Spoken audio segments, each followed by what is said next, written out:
I talked to someone who signed an NDA, so I won't say his name, but he wrote for Ellen. And I just went, how's Ellen? And he said, worst person. And then we went, not worst person I've worked for, worst person I've ever met.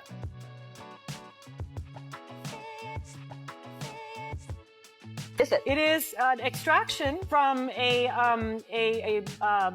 piece of skin that came from a young person. Far, far away, and they somehow figured out how to extract. It's foreskin from a Korean. Justin trying to tell us. Hashtag yummy. Here's what I want to ask.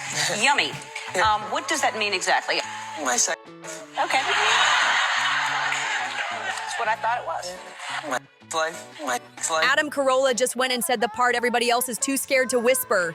Former Ellen staff are spilling that her talk show set wasn't just some cute stage design.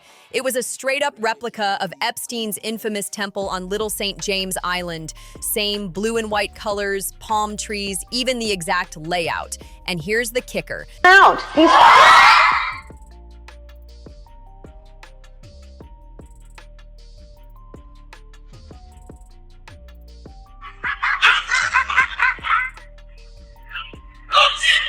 Insiders are claiming Ellen's role as a talk show host was just the cover story. Her real gig? Acting as a gatekeeper for the same high-powered names tied to that Epstein list. Danny, come on out. Now listen, Adam Corolla doesn't toss out accusations for fun. In his latest interview, he revealed Ellen's own staff told him things they were warned to never, ever repeat. Yeah, all right. I keep this. Take two if the joke didn't work. I don't want no problems. No, it's okay. No, hold on. Hey, so cheers. Hey! And now the whispers are saying that Blue and White set wasn't about TV ratings, it was sending a coded message.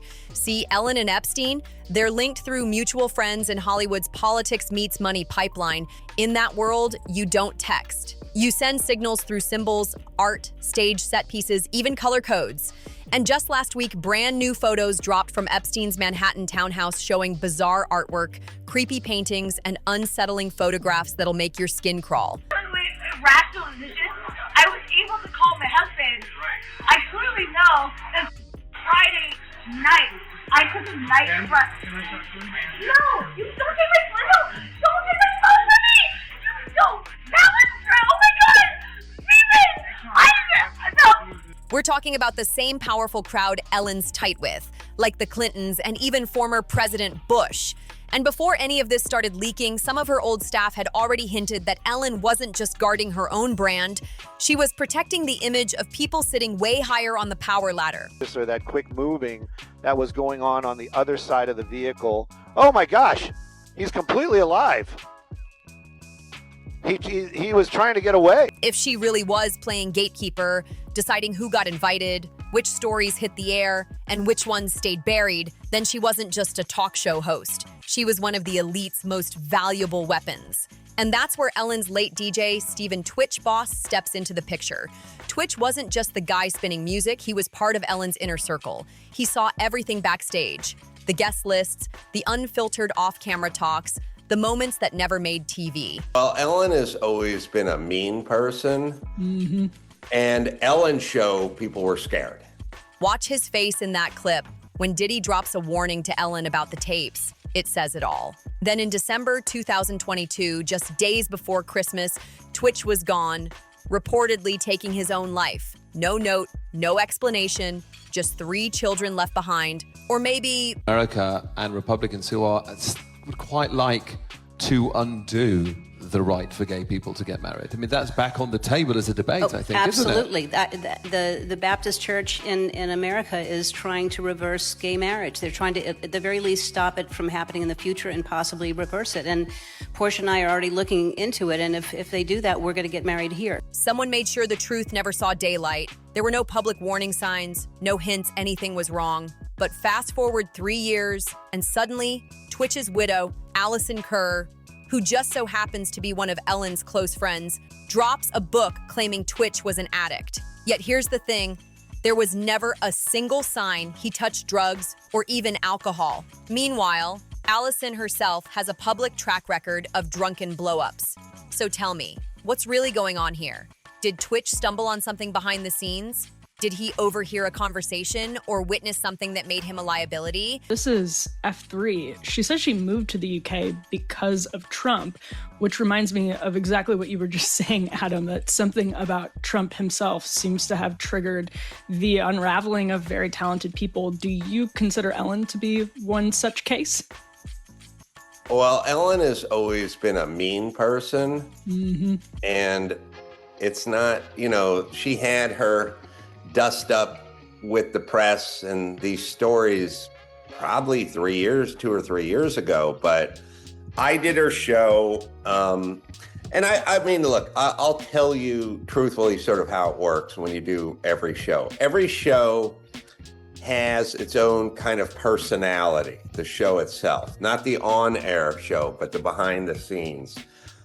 They all take on sort of the personality of their leader. Or are we supposed to believe this was just a tragic coincidence? The same way Ellen's ex, Anne Heche, mysteriously died in that bizarre, fiery car crash just 4 months before Twitch? And here's the part that'll make your skin crawl. If that blue and white Ellen show set really was a copy of Epstein's temple, then it was sitting right there, hiding in plain sight for years. Every star who took that seat, every politician grinning for the cameras, they were all part of the image. And if that set really was some kind of signal, then Twitch might not have been the only one who caught on.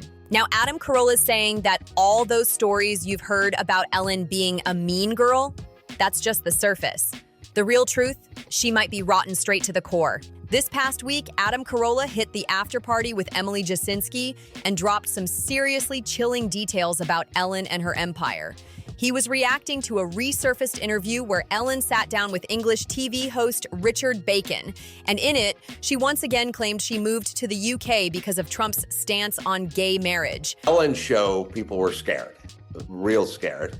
And I knew they were scared because it's like, I was just sitting in my dressing room and their segment producer came in and he went, all right, so we've went over all the stuff we're going to talk about, Christmas vacation or whatever it was.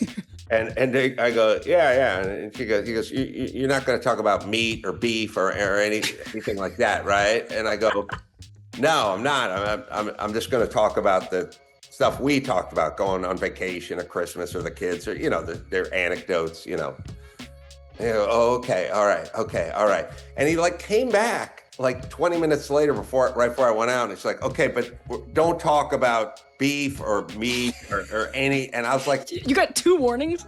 Yeah. And I was like, oh, this guy's scared to death.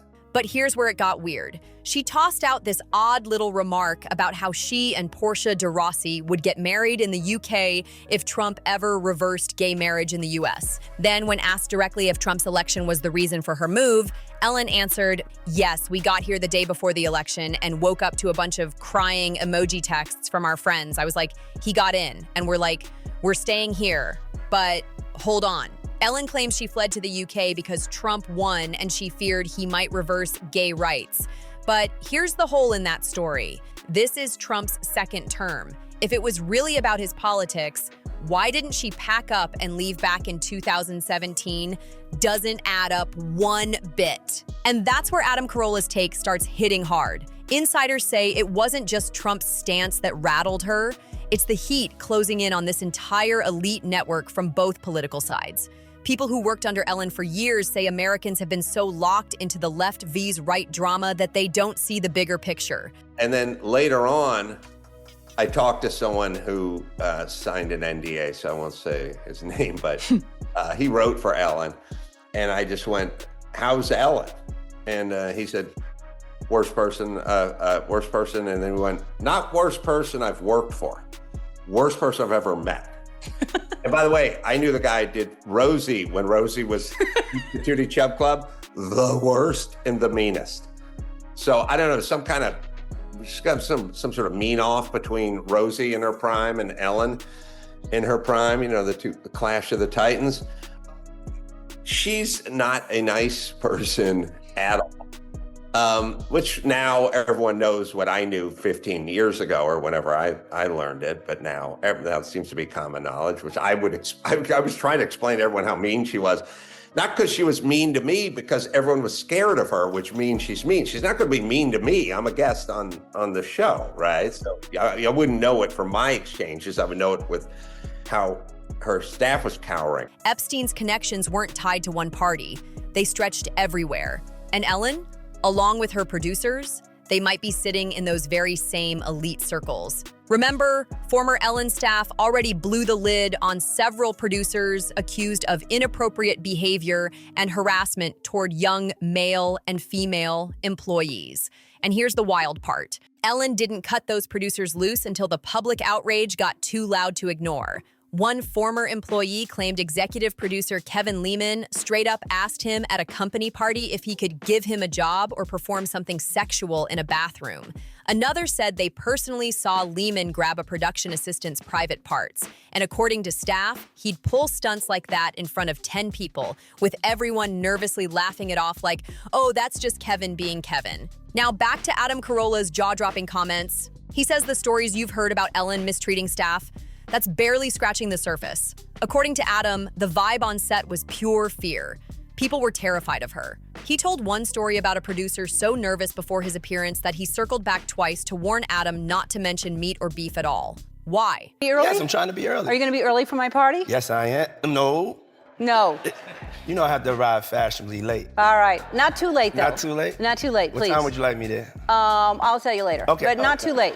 Because, you know, once you get there, the party really starts. Yeah. You know what I'm saying?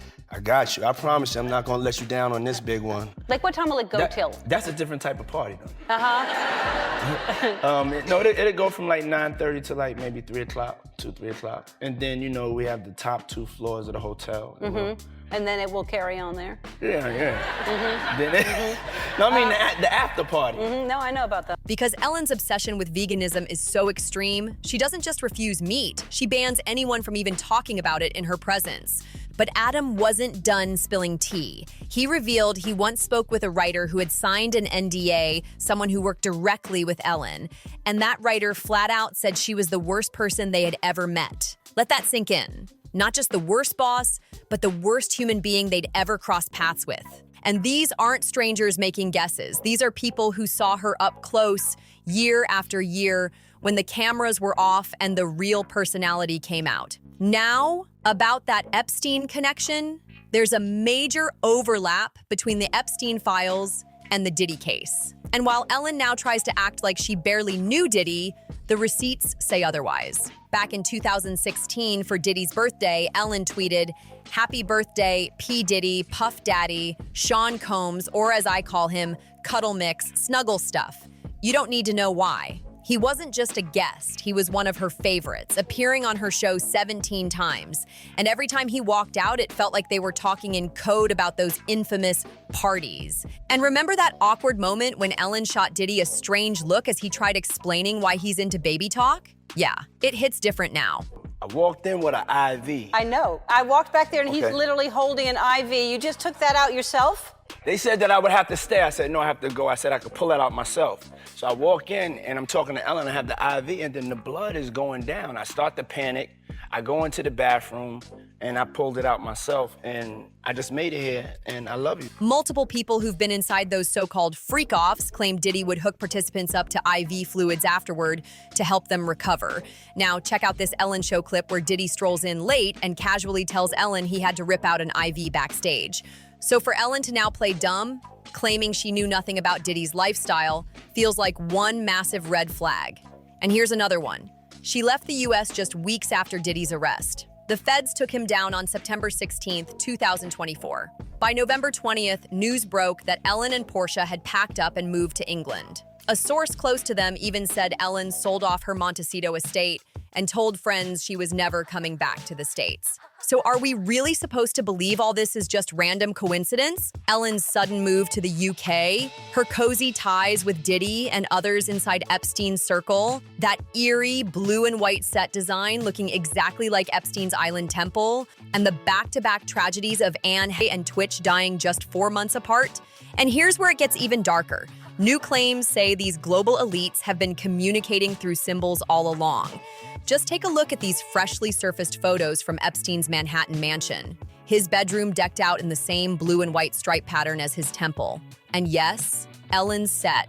The rabbit hole stretches far past Ellen, Trump, Diddy, and even Epstein himself. So how deep is Ellen in this? Is she just a bystander who kept her mouth shut? Or was she playing an active role the whole time? Drop your thoughts below and don't forget to like, subscribe, share, and hit that bell so you don't miss what's coming next.